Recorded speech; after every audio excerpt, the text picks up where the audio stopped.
Hey, what's up, everybody? Welcome back. We're here with some more NFL DFS picks and lineup advice for DraftKings and FanDuel. For tonight's single game showdown slate, it's week 11 already. Divisional matchup Washington Commanders and the Philadelphia Eagles. Welcome. I'm Brian Jester, co founder here at Occupy Fantasy, single game $1 million winner. We're going to run through the injuries that impact tonight's slate. There aren't that many. We will analyze low risk lineup construction tips and core plays, and we'll give you some ideas, strategies, and picks for the largest GPPs and the biggest prizes that FanDuel and DraftKings have to offer. Let's not waste any time. Let's get into it. So, if we start with the visiting Washington Commanders, they are getting Brian Robinson Jr. back. He missed last week. So he'll be back. He'll be teaming up with Austin Eckler. And generally, when these two guys have been playing together, it's been Robinson getting about double the carries that Eckler gets, while Eckler runs 2 to 3 times more routes in the passing game. So pretty defined roles for these two guys. Now, unfortunately, in on DraftKings, these guys are priced as if one or the other is out. So both of these guys are 8K basically. And honestly, this is what I would prefer for pricing as opposed to making both of them 6K or making one of them 4K or 5K or something. So as a result, they're pretty overpriced for their role. If we look at it on FanDuel, we see that they're a little cheaper collectively over here, 11K for B-Rob and 10K for Austin Eckler. So certainly more affordable on FanDuel, especially given the scoring system. But DraftKings, they're much, much more overpriced at 8K and 8,200 respectively. That's it for Washington. For Philadelphia, they're pretty clean on the injury report. In fact, they actually are getting back their offensive tackle, Jordan Mailata. That is a big boost to their offense as well. He was on the injured reserve. He's been activated. He will play tonight. So a little bit of a boost for their offense that they've been missing for the past couple of weeks. That's it, really. So let's talk about low risk contests now. 50-50s, double ups, head to heads. Just have to beat half the field to double your money.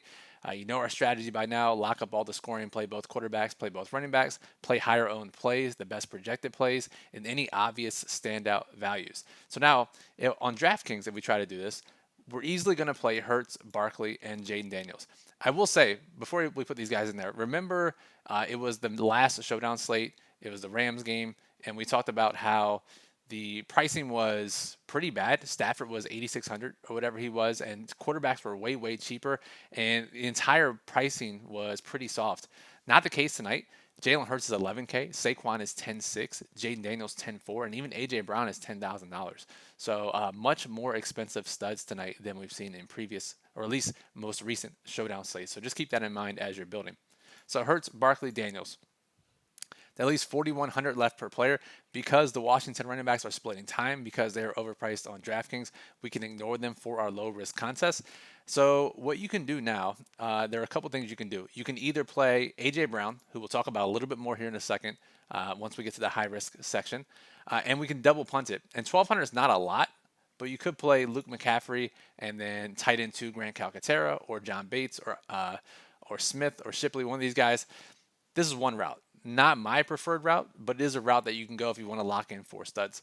And McCaffrey should be somewhat popular as now the third receiver for the Washington Commanders. The other way is probably better, I would say, is some sort of single punt. And let's say we stick with Luke McCaffrey here. And now we play 2 mid-range guys, like a kicker like Elliott or Zane Gonzalez. Let's put Zane Gonzalez. And then we could play Noah Brown. If we went a little bit cheaper, we get up to Goddard. So I think this is probably the preferred way. 3 of the studs and then 2 mid-range plays and a punt. But again, if you prefer the A.J. Brown route, and I think you might prefer that in a couple minutes here, then you can go with the double punt play. And if you can't fit in the 2 punts you want, maybe you downgrade from Hurts to Barkley or Hurts to Jaden Daniels. Now in FanDuel, you know what I typically say here? We can't do it, right? So we play Jalen Hurts, who is cheaper than Barkley for some reason. I don't know what the pricing is on FanDuel today. I really have no idea. Saquon, Jaden Daniels.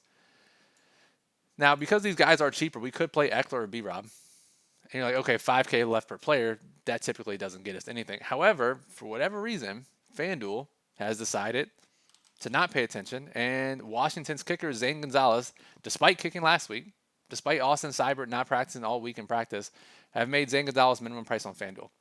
5K. I have no idea why he's 5K. He's going to be like 50% plus owned as a kicker. Kickers are already popular on FanDuel. He's going to be even more popular as a min-price kicker on an offense that kicks a shit ton of field goals. So there you go. That's what you can do. Now, if you don't want Eckler, obviously, which is fine, right? You can play Goddard. You can play double kicker. You could play Noah Brown, whatever. Or if you don't want one of these three, you could play. But Zane Gonzalez is the absolute key. You have to play him in all your low risk lineups, all your small field GPPs. And it's hard to argue not playing him in large field GPPs. This is similar to a slate we had a couple of weeks ago where we had a min price player who was extremely popular, ended up in the optimal lineup, lots of ties. Likely we'll see that tonight on FanDuel, unless we see something crazy with MVP here. So, but we'll talk about that here in the high risk section. But just so you know, Zane Gonzalez, extremely popular, as he should be on FanDuel tonight. Let's get the hydration water break sip. All right, feeling good. Now, leagues, GPPs, satellites, biggest prizes, got to beat a lot of people to win a lot of money. Let's go back to DraftKings, and you'll be thrilled to know we have two, not just one, but two underperforming wide receivers on tonight's slate. First is A.J. Brown of the Eagles, $10,000 on DraftKings. Now, he's not going to be that popular because he is pretty expensive, and we have Hurts, Barkley, and Daniels. Terry McLaurin right below him. Devonta is much cheaper, $1,400. He's not going to be very popular, which is the best thing you could possibly hear about a stud underperforming wide receiver on a showdown slate. If we look at the last 3 weeks for A.J. Brown, yes, he left that one game a little early with the hamstring. He is fully healthy, though. We look at his opportunities over the last 3 weeks, 17 targets, 266 air yards, but just 0 touchdowns to show for that. So he is due for a touchdown, due for a big 100-yard game, multi-catch game, maybe multi-touchdown game. So A.J. Brown, one of the best plays on the board tonight, especially in high-risk contests. The other one of similar namesake is Noah Brown, which may be surprising. Formerly of the Texans, came over to the Commanders before week 1, and he actually led the team in routes last week, basically one more than Terry McLaurin, so not a super big discrepancy there. But he's been getting a lot of opportunity lately as well. We look at his opportunities, 19 targets, 246 air yards, only 20 air yards less than A.J. Brown in that same span, which is kind of crazy to think about. He does have a touchdown, but he's only caught 11 of those 19 targets for 166 total yards. So he's due for some positive regression in terms of converting on his targets and his air yards. And unfortunately, because of his price tag, he's going to be somewhat popular in this game. Not like 40, 50%, but maybe 25, 30, 35%. But again, no one's going to play him at captain. And still, even in his elevated ownership, $6,200 is a great price for someone with this type of opportunity. So Noah Brown, A.J. Brown, your two keys, your two underperforming wide receivers that we love in high-risk contests for tonight. Now, I mentioned Luke McCaffrey earlier. Some other notes here as we run through high-risk ideas. Luke McCaffrey has pretty much taken over the wide receiver 3 role for the Commanders. He's run anywhere between 13 and 18 routes the last 2 weeks. He has overtaken the tax collector, Alameda Zacchaeus. So Luke McCaffrey, that's why he's going to be somewhat popular tonight. We look at his targets, 5 targets the last 3 weeks. Didn't have any targets 2 weeks ago, so he's not a guaranteed value, not a smash value by any means, but he does help you fit in the higher price guys. De'Ami Brown, who is basically the wide receiver 5 at this point, $1,600. He's running basically 7 to 10 routes per game, but he almost always seemingly gets a high value target or touch. And whether or not he converts on that is a different story. But De'Ami Brown, despite being cheaper, despite likely running less routes, might be the more high value target than Luke McCaffrey tonight, especially at lower ownership. So there's something to keep in mind as we're looking and digging down towards the bottom of the Washington wide receiver depth chart. Let's talk about kickers for a second. We know kickers have been absolutely smashing this season. Keys to showdown slates. And $400 cheaper, Zane Gonzalez is definitely our preferred choice for tonight. When you look at situational factors, you look at how these offenses and defenses operate. Washington, because their defense is pretty terrible, they allow the second fewest field goals per game this season. That's not great news for Jake Elliott. The Eagles, they don't attempt a lot of field goals anyways. They're going for a lot of 4th downs. So not a great matchup in that regard for Jake Elliott. And Washington has the 3rd worst red zone defense. That's a big reason why they don't allow many field goals. They're just allowing teams to score touchdowns once they get across midfield and into the red zone. So I say all this now, and Elliott will score 15 points. But Zane Gonzalez is certainly the much preferred play. You compare it to the flip side, Philly has the 3rd best red zone defense. They allow nearly double the amount of field goal attempts that Washington does. So Zane Gonzalez certainly preferred play. Zane Gonzalez in his first game with Washington last week put up 11 fantasy points, 2 field goals, 3 extra points, and could be in line for more field goals tonight. Again, he is starting. We see Austin Seibert with the out tag. Maybe get a little bit lower ownership on Gonzalez, but because Seibert has the out tag, I don't think anyone would be too confused with Zane Gonzalez.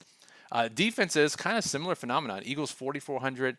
Washington are, where's Washington? Commanders, there they are, 3,600. So despite being cheaper, Commanders probably project a little bit better tonight.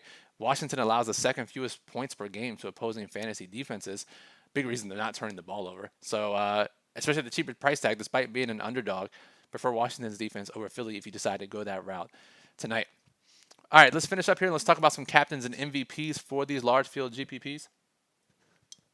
Shouldn't shock you, but based on everything we've talked about so far, Jalen Hurts, Saquon Barkley, Jaden Daniels are going to be the most popular captains and MVPs on both sites. In fact, on FanDuel, Hurts and Daniels will probably account for nearly 80% of the MVP ownership.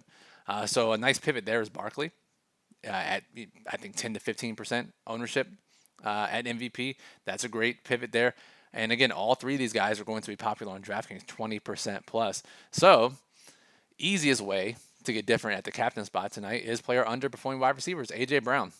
Easy. A.J. Brown, we have him at less than 10% captain. Noah Brown, less than 5% captain. And even Terry McLaurin, who's not an underperforming wide receiver by any means, but a number one wide receiver in this league, only 9K, and he's going to go extremely overlooked tonight. We have him less than 5% captain as well. So A.J. Brown, Noah Brown, Terry McLaurin in a high total game, really excellent captain choices.